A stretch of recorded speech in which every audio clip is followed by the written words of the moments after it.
Now, nationally syndicated columnist and New York Times best-selling author, David Sirota. Thank you.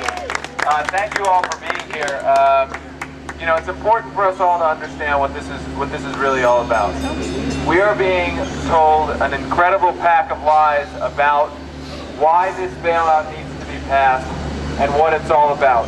What you are not being told is that this institution back here, right behind us, has the power that it needs already to nationalize failing banks. Yes. You are not being told that because you are being asked to support giving away more than or almost $1 trillion of your taxpayer money to the banks that do not want this institution to nationalize it and restructure them like our country has done in the past, like a country like Sweden has done in the past.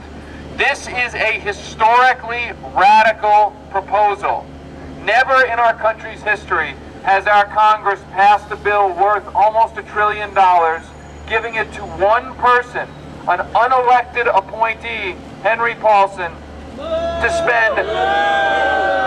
spend as he sees fit on any asset he chooses from any financial institution across the world that he chooses. This will result in a massive tax increase on everyday Americans. It will result in massive inflation. We are borrowing from one account to pay off the debts of another account, adding $1 trillion to the national debt.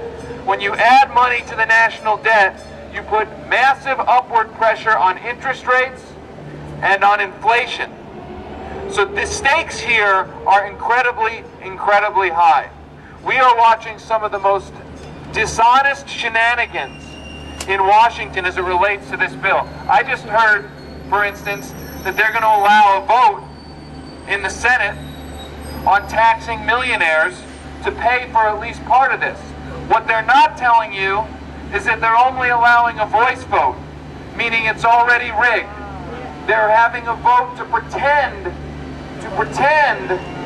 like they care, when in fact the vote is already rigged. You're probably going to get a press release from your member of Congress saying they conceptually supported this, even though they were unwilling to have a vote that wasn't rigged from the get-go. We cannot allow this to stand. Everybody here needs to get in touch with 5 or 10 or 20 people that you know and tell them to get in touch with their members of Congress. We saw what happened on Monday. The bill was voted down in a bipartisan vote. They are going back to try to ram this thing through.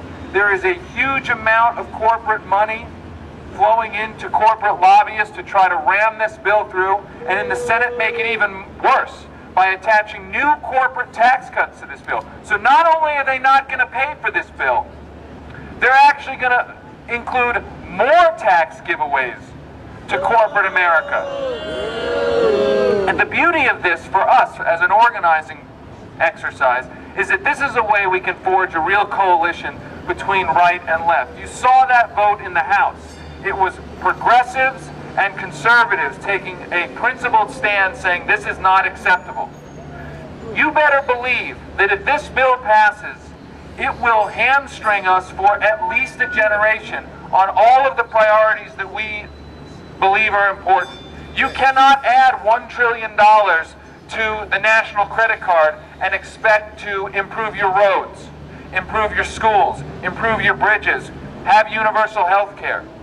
All of that is riding on this vote. This is not a vote just about a tax increase today. This is a vote about whether we can improve our country for the next 20 years.